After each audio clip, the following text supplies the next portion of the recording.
रामायण काल के संदर्भ में बाराबंकी जनपद का अयोध्या धाम के नजदीक होने के चलते बेहद खास महत्व है। अयोध्या राज का अंश रहे बाराबंकी जिले का सतरिख इलाका कभी सप्तऋषि धाम और आश्रम के रूप में जाना जाता था। कहा जाता है कि महर्षि वशिष्ठ का आश्रम है। सप्तऋषियों ने भी यहीं पर तपस्या की थी और साथ ही भगवान राम ने अपने तीनों भाइयों के साथ यहाँ शिक्षा दीक्षा प्राप्त की थी। बाद में विदेशी आक्रमणकारियों ने इस आश्रम का विध्वंस किया था, लेकिन अब अयोध्या में श्री राम मंदिर की प्राण प्रतिष्ठा के साथ ही सतरिख को भी एक बार फिर से सप्तऋषि धाम के रूप में विकसित करके उसका पुनरुद्धार किया जाएगा, जिसको लेकर यहाँ के लोगों में काफी उत्साह है। जो है उदासीन भेष धारण करके 14 वर्ष के लिए वन को रहे थे। ये रामायण में भी इसका उल्लेख है। बहुत खुशी की बात है। हम कभी कभी हम ये सोचते हैं कि ये जब तक इतना बड़ा गुरुकुल रहा होगा तो कितने विद्यार्थी रहते होंगे, गौशालाएँ रहती होंगी और कितने विद्यार्थी शिक्षा दीक्षा हर प्रकार से जो है वेदोच्चारण के साथ में यहाँ सुबह शाम आरती पूजा होता होगा, यज्ञ होते होंगे।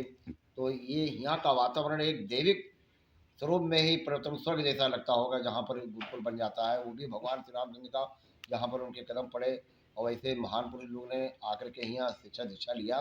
तो ऐसे भूमि को बहुत बहुत भाग्यशाली ये धरती है जो स्वयं परमात्मा जी जो है विश्व विधाता यहाँ आकर के शिक्षा दीक्षा लिया। उन्होंने हमारे ऋषि मुनि के गौरव बढ़ाया। यहाँ के लोगों ने बताया कि भगवान राम के जन्म से पहले ये सप्तऋषि आश्रम एक गुरुकुल था। ऋषि मुनि यहाँ निवास करते थे। जानकारी के मुताबिक यहाँ कई ऐसे राक्षस भी हुआ करते थे जो ऋषि मुनियों को यज्ञ अनुष्ठान नहीं करने देते थे, जिनसे ऋषि मुनि बहुत परेशान रहते थे। ऐसे में राक्षसों से छुटकारा पाने के लिए गुरु विश्वामित्र खुद अयोध्या गए।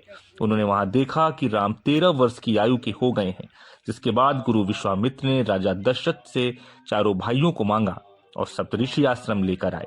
उन्होंने चारों भाइयों को यहीं पर धनुष विद्या भी सिखाई। उन्होंने गुरुकुल की परंपरा के आगे उन्होंने इसका विकास किया कि स्वयं शिक्षा लेकर के आने वाले पीढ़ी को भी संकेतित किया कि वो भी जो है हमारे आकर के एक गुरुकुल की परंपरा में जुड़ेंगे। वो भी यहाँ से शिक्षा दीक्षा लेकर के वो जनता जनार्दन की सेवा करेंगे।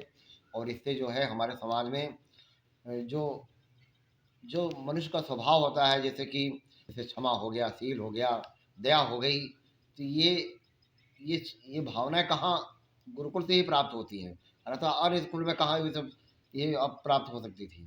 तो ये सब जो जनता के अंदर जो राजा बनते थे तो जो है उनको ऐसे ही शिक्षा दिया करते थे कि आप जो है जनता को कैसे आप जो है उनका आप निर्वाह करोगे, अपने वचन का पालन करोगे, कैसा उनका जैसे उनके अंदर मतभेद होता है तो उनका आप कैसे जो तमाम एक जो है विपरीत हो जाते हैं और या तमाम एक जो है अपराधी हो जाते हैं, उनको कैसे सुधारोगे। ऐसे ही शिक्षा दीक्षा ये आश्रम से ही महात्मा लोग उनको सिखाते थे, राजकुमारों को।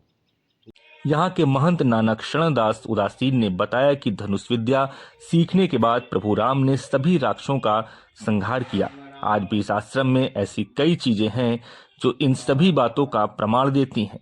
भगवान राम जब धनुष विद्या सीख रहे थे तब एक तीर जाकर करीब 1.5 किलोमीटर दूरी पर गिर गया, जो आज भी मौजूद है।